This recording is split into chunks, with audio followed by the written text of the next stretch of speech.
Was listening to an audio story today from one of my favorite people, Father Richard Rohr. He has a center in Albuquerque called the Center for Action and Contemplation. He's a Franciscan friar and has tried to manage over the course of, 50 years now almost of his ministry, to bring together those two facets of contemplation and action. In other words, we need to be in touch with the Spirit within us before we are able to do the work of justice in the world. It's sort of like what was said in John the Baptist today, that Jesus is coming to bring the Holy Spirit and fire. In other words, the Spirit that moves us inside to then be the agents and instruments of change in the world. But in any event, he said that context matters, that where we are at a given moment matters to how we're going to read and understand the reality around us. So with that in mind, an important facet of our readings from the Gospel of Matthew now during Advent and then through the rest of the season till next fall, is to understand that Matthew comes from the same time period as Luke, somewhere around 75 to 85 AD. In other words, the destruction of Jerusalem has already happened, and so the world has been turned upside down for the people of Palestine. Matthew's gospel is an attempt, unlike where Luke is spoken to Gentile community, prosperous, educated, and so forth, and therefore struggling with a whole set of concerns that deal with their reaching out to the poor, including others in the community. Matthew's gospel, as the scholars suggest, is written to a more Jewish community. And there, the concerns are, can we maintain the traditions of our ancestors while also now embracing the way of Jesus, who they have come to believe is the fulfillment of the promises about the Messiah? So the concerns for Matthew are, can we bring those two facets together? Can we maintain tradition, but yet be open and willing to embrace wisdom that comes from outside of the community? We'll hear this in particular when we come down to January 6th in the Feast of the Epiphany, that Matthew tells us that 3 astrologers, wise men, come from the east to Bethlehem to recognize the newborn child. There again, coming from the east means outside of Palestine, but astrologers meaning they're obviously not Jews. So is this community going to be open enough to embrace a different religious experience and expression? So for Matthew today, and by the way, it's interesting, both Matthew and Luke use Mark as the starting point, because scholars believe that the Gospel of Mark was written first, not Matthew, but Mark was written first. And somehow or another, Matthew and Luke both have the text of Mark that is the foundation of their narrative about Jesus, but they also have resources outside, some similar, Matthew and Luke share, but some also unique to Matthew. But in any event, John the Baptist stands first in both Mark and Luke and Matthew. First, in the sense, there's all the pre-infancy stuff in Luke and Matthew. But John the Baptist stands as the starting point, if you will. It's interesting that in Mark's gospel, it is, of course, Jesus who is the first to announce that the reign of God is at hand.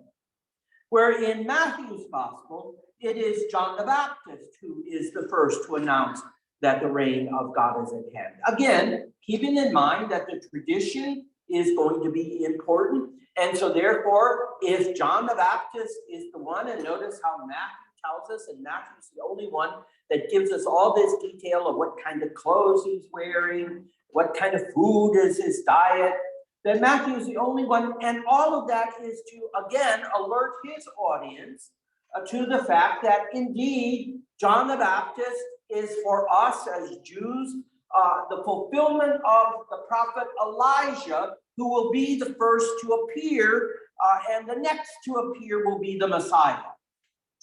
And I've just given about 3 hours worth of biblical study. There's a whole lot more to say about that, but anyway, that's enough for us. So the context for Matthew's community is we have to kind of imagine, how would all of this have sounded in this Jewish community, knowing what has happened in their life? If they are 75 AD, 75 of the Common Era, their whole life has been turned upside down. The temple where they went to worship on a regular basis has been destroyed. Their communities have been dispersed to the point where most of the leadership of the Jewish community is gone. They don't have the leadership or the structure enabling them to interpret the Torah as best as possible. There's a few rabbis in Galilee, and that seems to be where the Jewish community migrates, and scholars suggest that's where the Gospel of Matthew is written, somewhere in Galilee or in Syria. So imagine that world. Hearing this text today, imagine that community struggling with trying to make sense of the destruction of their life and the whole devastation that has occurred around them, where the harshness of Roman rule has even become more intense than what it was before 70 AD, more intense. And they're not that far off from where the prophet Isaiah is. And in the context of the prophet Isaiah, they are on the verge of total annihilation. That Isaiah comes when the northern kingdom has been destroyed, and the armies of Assyria and then eventually Babylon are encamped outside the walls of Jerusalem. The future does not look great at all for them. What do they have to hold on to? Well, in Matthew's community, what they've got to hold on to, or what enables them to hold on, is that tradition of Elijah and the preparation for the coming of the Messiah. In other words, the anticipation is that the Messiah is coming soon. I often liken it this way. The announcement says, the reign of God has come near, or the reign of God. Well, I think of it this way, that it's imagine yourself on the edge of the canyon, Grand Canyon, and you're standing there looking down into the canyon. And this is a little bit scary for me because I did this once, standing on the edge of the canyon, and you're looking down and you almost feel yourself. Have you ever been in a situation like that, where you're standing on the edge of something and you're almost like, oh my God, I'm falling forward. What am I going to do? I did that. I set up my camera once because I wanted to get a selfie, right? This is before iPhones. And I went, oh, this is cool. I'm going to get a selfie of me in the canyon in back of me. And so I set my camera up, pushed the button, and bounded down 3 steps to turn around. And when I bounded down the 3rd step, there was nothing in front of me. And I went, holy cow, some French group of tourists would come along in about 5 months finding this body down at the bottom of the canyon. I was just convinced, what an idiot. In any event, the feeling is, it's sort of like what you get when you come close to an electrical charge or something, where the hairs on your arms stand up a little bit. So that's what you got to have the sense of. That at this point in the life of Matthew's community, thinking back before even Matthew's community comes into existence, that moment when the energy and the electricity is filling their lives to the point where it's like, it has to be, it's coming, it's soon. The energy, the electricity, It's just all there. That's what's in this message of John the Baptist. The reign of God is coming. And it's not just coming, you can already feel it. The energy, the power, hairs on your head, arms standing up, that it's there. And see, the invitation comes, and this is always how it is within the scripture, that when an announcement comes like this, there has to be a response given to it. No wonder that the African American communities understood this as they were out in their fields, in order not only to keep tabs with one another, but also to understand that this was a way that the community, even if it didn't see each other, could keep in touch with each other, the call and response. Are you there? Well, if nobody answers, then you don't know if anybody's there. And so the call, are you there? And it expected a response. Yes, I'm here. Now they would do it differently than what I would just gave the idea. But that's it. So what's the response here? If we can already feel the energy and the electricity of the reign of God coming so close to us that it's just like you're going to fall right into it, the response is, and unfortunately, we've had this before, the word used in the text is repent. That's not it. It's not about confessing sin. But rather the Greek word, and here's your $100 word for the day, metanoia. And metanoia means that radical shifting of one's life such that you are shifting from one place where you found yourself comfortable, at ease, what's the norm, to now shifting to something else where you are not comfortable, where you're unsettled, where there's no norm anymore. That it's a radical shifting of how we perceive the world, how we think about life, how we understand ourselves, that's what metanoia means. In other words, that you see as you are leaning into the reign of God, feeling already the electricity and the power of what God's reign is going to be about, is that it requires of you as you fall into it to change everything about who you are.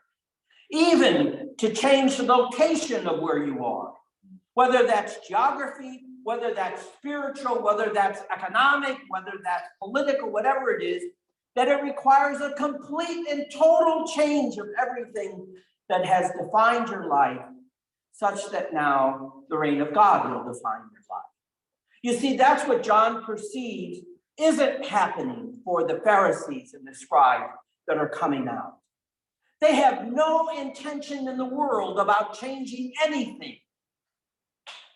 They're doing it because, well, I mean, everybody else is doing it. Isn't that how it works? Everybody else is doing it. So why shouldn't we do it? And that's just like one more check mark on the book, right? One more, oh, I got this. I got this. I got this. I got this. John perceives that there's no intent at all in their life to make a radical shift, because what is it going to require of them?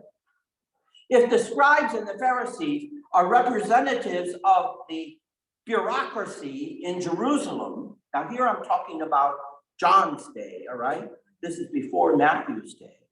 That if the scribes and the Pharisees represent the bureaucracy in Jerusalem, what do you think this whole metanoia has to mean for them? They have to divest from that, they have to disconnect from that bureaucracy. They're not going to be able to be a part of what has been oppressing the people for generations. They can't be a part of any of what that means. Why? Because what is the bureaucracy committed to? Oppression. Whether it's financial, whether it's political, whether it's social, and especially the Sadducees, maybe not so much the Pharisees, and that's about 3 more hours of learning that has to go into who the Pharisees were. But in any event, that the Sadducees are ones who said, you know, it can only be this way. They were the fundamentalists of the day. If it's not written in the law, then it's not possible for us to engage in. Meaning they're going to be closed, not closed-minded, but also that if you're not going to buy into our value system, then you can't belong. And so the whole invitation here is to change how you are connected to the world around you. And if you're not going to be willing to make any changes in the way you are connected to the world, spiritually, politically, economically, socially, then what's the point? You're not ready to embrace the reign of God, the vision. Not just the vision, but you're not ready to embrace the way of life in the reign of God. Aha! Why does Matthew then quote the text in Isaiah? Not the text that we have in the first reading, but why does Matthew quote this text? This is a hallmark, by the way, side note, of Matthew, that there are more references in Matthew to outright, overt references to the Hebrew scripture in Matthew than to any of the other Gospels. Why this one? I've often, and I can't remember exactly how I preached this last year, because this would have been the second Sunday that I was here last year after a year. There's two ways, right? You know this, that you can translate this. The text that we read today says, "A voice cries in the wilderness, prepare a way for the Lord." Or, in the wilderness, a voice cries, in the wilderness, prepare the way of the Lord. I don't know, does that sound different? Yes. It is different, isn't it? A voice crying in the wilderness or a voice crying in the wilderness. It's so subtle a difference. But think again of location and context. If the voice is crying in the wilderness, or if the voice is crying out in the wilderness, what's the place that we have to make the change? The second one says that it's in the wilderness where the change needs to take place. See, you have to stretch your ideas and knowledge about the Old Testament Hebrew scripture. Because there you have to go back to Hosea. And in Hosea, God says, you know what I'm going to do? After all this, when you have spit in my face, you have turned your back on me, when the whole world is collapsing around you, I'm going to take you back to the wilderness. And there I'm going to speak tenderly to your heart. And we will once again be like we were at the very beginning, young lovers in love, where nothing else mattered. Only our relationship mattered. Of course, the wilderness goes back further in terms of the Exodus story, right? And there, what we know from the book of Exodus is that when the Israelites, having left oppression and slavery, wandering in the desert because nobody could take the time to ask for directions or read a map, there in the wilderness, excuse the language, bitching and complaining about why they ended up in the wilderness. And God says, you have to do this because the whole experience and memory of slavery is still fresh in your mind. And when we get to that land of promise, you can't remember that anymore. You can't live in that past anymore. You're free. In the wilderness, you have to let go of things that have defined your life, to embrace things that now are about to define your life.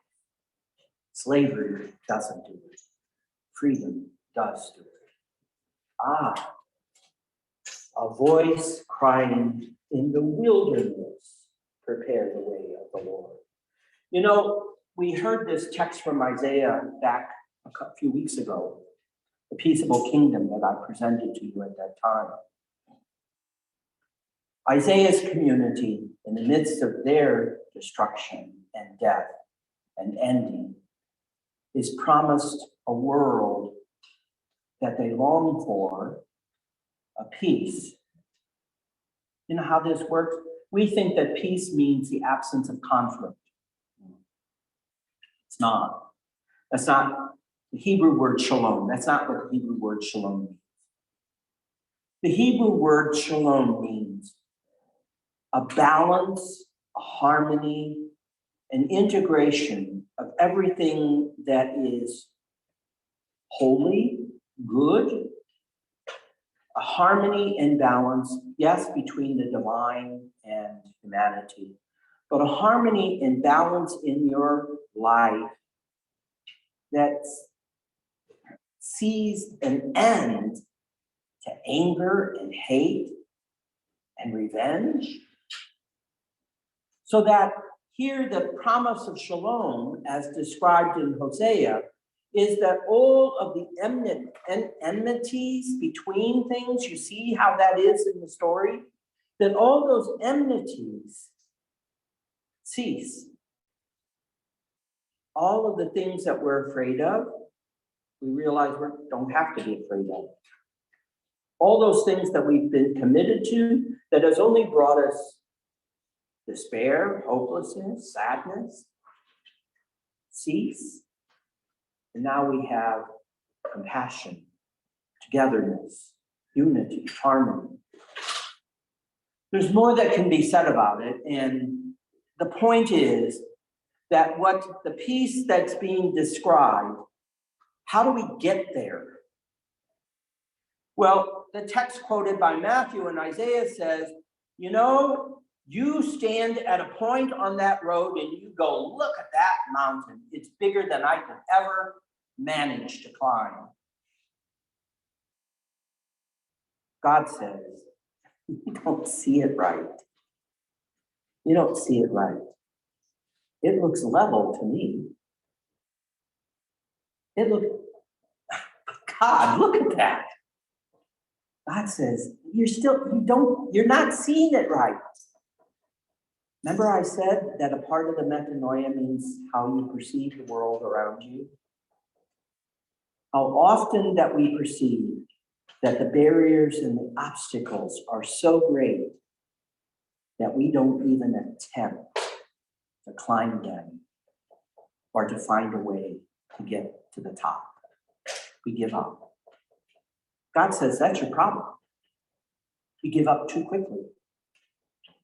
I see a level path. I see a straight road. You keep complaining, like the Israelites in the desert, that we should have stayed in slavery and oppression. Is that what you want to go back to?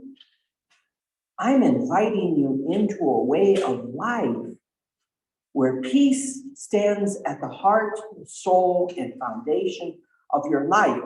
But peace not just in terms of absence of conflict, but peace that speaks about where lion and lambs and unimaginable things are possible. I'm inviting you to see the world how I see it. And it means that you're going to have to change some of the things about yourself in order to see as I see. And by the way, I've already got the energy moving around you. The electricity is just tap into that. And it will happen. And the roads will be made level, and the hills will be made level, and the valleys will be filled in, and the road to where? Not heaven. Not heaven. The road to where this world reflects the vision of God, concretely, physically, absolutely. That's the road that we're on. Remember? Stop seeing things that look like obstacles and start seeing them as the path to transformation, change, shalom, peace.